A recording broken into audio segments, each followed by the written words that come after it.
बता दें कि उत्तराखंड विधानसभा सत्र के दूसरे दिन की कार्रवाई जारी है और सदन की कार्रवाई शुरू होते ही विधानसभा अध्यक्ष ने पीठ से कड़क संदेश दिया। स्पीकर ने विधायकों को सदन में रहने के दौरान फोन इस्तेमाल न करने के निर्देश दिए और विधानसभा अध्यक्ष ऋतु खंडूरी ने कहा कि सत्र के पहले दिन कई विधायक फोन का इस्तेमाल करते हुए नजर आए थे। उन्होंने कहा कि फोन का इस्तेमाल करते हुए विधायक पाए गए तो उनके खिलाफ सख्त से सख्त कार्रवाई होगी। आगे उन्होंने अधिकारियों को भी हिदायत दी और इस दौरान सदन में कांग्रेस विधायक भूपन कापड़ी ने टेक होम राशन की आपूर्ति से जुड़ा सवाल भी पूछा। उन्होंने कहा कि क्या राज्य में 4 महीने से टेक होम राशन की आपूर्ति नहीं हुई? क्या राज्य में 16 माह से आंगनबाड़ी भवनों का किराया भुगतान नहीं हुआ? उनके सवालों पर महिला सशक्तिकरण और बाल विकास मंत्री ने कहा कि भारत सरकार से बजट न मिलने के कारण राशन की आपूर्ति में व्यवधान हुआ है और 37 करोड़ 36,57,800 की धनराशि अवमुक्त की गई। आगे उन्होंने कहा कि निर्देशालय की मांग है कि जल्द भुगतान हो जाएगा और साथ ही आंगनबाड़ी भवनों में किराए का भी जल्द भुगतान होगा। इसके साथ ही प्रीतम सिंह पवार ने खाद्य और नागरिक आपूर्ति मंत्री से पूछा कि सरकार राशन कार्ड धारकों को सस्ते दामों पर मिट्टी का तेल क्यों उपलब्ध नहीं करा रही है। और इस पर खाद्य नागरिक आपूर्ति मंत्री रेखा आर्य ने कहा कि बागेश्वर जनपद को छोड़कर किसी भी जनपद ने 2019 के बाद मिट्टी के तेल का उठान नहीं किया।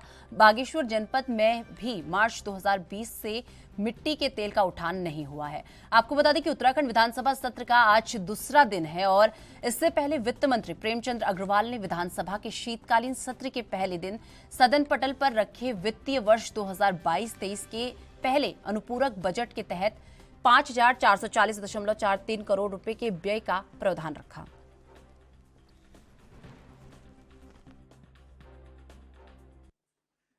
ग्रीष्मकालीन राजधानी की मैं घोषणा करता हूं और सबने इसको स्वीकार भी किया और सभी सत्ता पक्ष विपक्ष के माननीय विधायकों ने उनका आभार भी व्यक्त किया और मेज थपथपा कर उनका अभिवादन भी किया और उन्होंने ये भी कहा इससे आगे कि ग्रीष्मकालीन राजधानी के लिए 2500 करोड़ रुपए की मैं घोषणा करता हूं। यह भी उन्होंने कहा या नहीं कहा? 2500 करोड़ की घोषणा करता हूं। मैं माननीय अध्यक्ष जी आपके माध्यम से माननीय मंत्री से जानना चाहता हूं कि इस वार्षिक बजट में अगर ईमानदार है सरकार, नियत साफ है, ग्रीष्मकालीन राजधानी के लिए प्रतिबद्ध है और जो लेखा जोखा दे रहे हैं कि राजधानी का जो भवन है, भव्य भवन है, उसका निर्माण किसने किया, उसकी धनराशि अवमुक्त किसने की, टेंट में किसने सत्र चलाया, ये सब खुली किताब की तरह हमारे सामने है।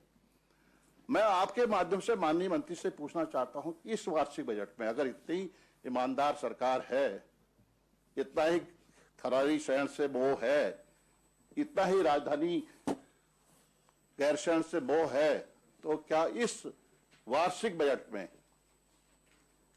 वर्तमान सरकार ने वार्षिक बजट में कितनी धनराशि की व्यवस्था की? अगर सरकार की नियत साफ होती, मैं आपके माध्यम से पूछना चाहता हूं। और जो माननीय मुख्यमंत्री जी, तत्कालीन मुख्यमंत्री जी ने जो 2500 करोड़ की 2500 करोड़ से भी ज्यादा उन्होंने कहा, वो तो यहां तक कहे गए कि 25,000 करोड़, यहां तक कहे गए। मैं 2500 करोड़ की बात कर रहा हूं। उन्होंने कहा था हम केंद्र सरकार से, भारत सरकार से, और जैसा कि कभी जिसका जिक्र कर रहे थे अटल जी ने बनाया है, मोदी जी संवारेंगे। उसी के बल पर माननीय मुख्यमंत्री जी, तत्कालीन मुख्यमंत्री जी ने कहा कि हम 2500 करोड़ रुपया, 25,000 करोड़ रुपया यहाँ के आवास के लिए, यहाँ के भव्य भवन के लिए, यहाँ के आवासीय सुविधाओं के लिए, यहाँ के स्थापना के लिए धनराशि हम देंगे। लेकिन आज ये खुरी कपोल कल्पित बातें हैं। आज इतने उत्तेजित होने की आवश्यकता ही नहीं है। इतना व्यवहार, इतना आचरण को संयमित होना। अधिक जानकारी के लिए मेरे सहयोगी देहरादून से तारिक अंसारी इस वक्त मेरे साथ जुड़ चुके हैं। तारिक, जिस तरीके से बात कर ली जाए, आज शीतकालीन सत्र का दूसरा दिन है, कितना हंगामेदार आज का जो है सत्र रहा, एक बार पूरी जानकारी। बिल्कुल निशा, मैं आपको बता दूं, आज विधानसभा सत्र का दूसरा दिन है और सदन से सड़क तक जो है हंगामा है।